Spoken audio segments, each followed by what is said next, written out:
তিনটা জিনিস আমি আপনাদের মধ্যে ঢুকিয়ে দিতে চাই আজকের লেকচারে, যেটা আমি নিজের মধ্যে নিয়ে চলি যেদিন থেকে ইসলামের বুঝ এসেছে ওই দিন থেকে। এক, স্বপ্ন। এক কি? স্বপ্ন। আপনি স্বপ্ন দেখতে শেখেন, ড্রিম বিগ। ড্রিম বিগ, আপনি বড় স্বপ্ন দেখতে শেখেন। স্বপ্ন দেখেন যে ইনশাআল্লাহ একদিন পুরো বাংলাদেশ কেন, পুরো বিশ্বে ইসলামের জয় জয়কার হবে ইনশাআল্লাহ।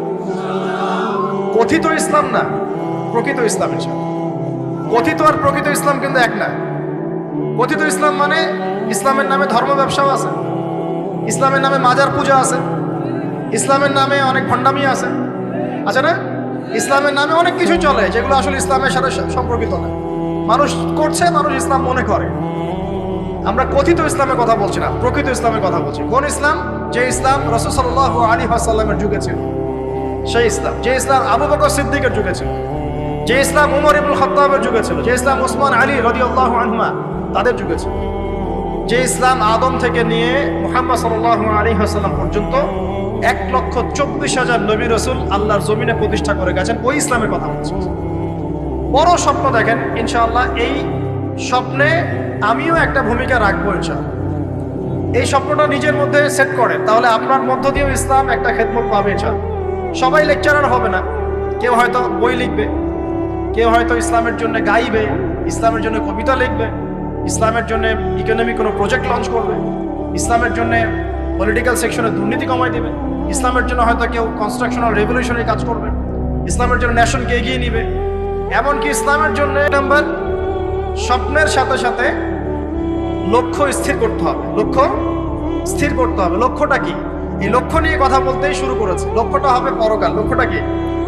লক্ষ্য একটাই, জান্নাত। লক্ষ্য কি? জান্নাত। এই লক্ষ্যে কাজ করতে গিয়ে যদি আল্লাহর পথে আপনাকে গালি খেতে হয়, সমালোচনা শুনতে হয়, আপনার শারীরিক, মানসিক, অর্থনৈতিক নির্যাতন সহ্য করতে হয়, দেখবেন আপনি মন থেকে সুকুন, শান্তি ফিল করছেন। এই পথে যদি হোঁচট খেয়ে পড়েও যান, শান্তি লাগবে, ভালো লাগবে যে আমি আল্লাহর জন্য করেছি, আল্লাহ আমাকে এটার আজর দিবে ইনশাআল্লাহ। মানুষ আমাকে অনেক ভালো বলছে, এর মানে এই নয় যে আমি জান্নাত পেয়ে গেছি। আবার মানুষ আমাকে ছিছি করছে, এর মানে এই নয় যে আমি জাহান্নামে চলে গেছি। প্রকৃত ভালো আর মন্দের মানদণ্ড আল্লাহ পাক ফিক্স করবেন ইনশাআল্লাহ কাল কিয়ামতের মাঠে। ফামান যুহজিহা আনিন নার ওয়া উদখিলাল জান্নাতা ফাকাদ ফাজ।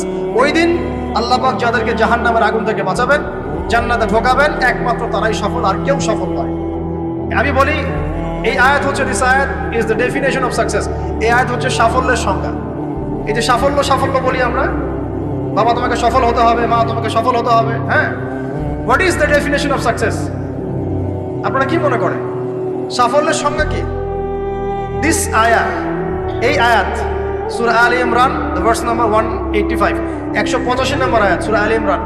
এই আয়াতটা হচ্ছে দ্য ডেফিনেশন অফ সাকসেস, সাফল্যের সংজ্ঞা। ফামান যুহজিহা আনিন নার ওয়া উদখিলাল জান্নাতা ফাকাদ ফাজ।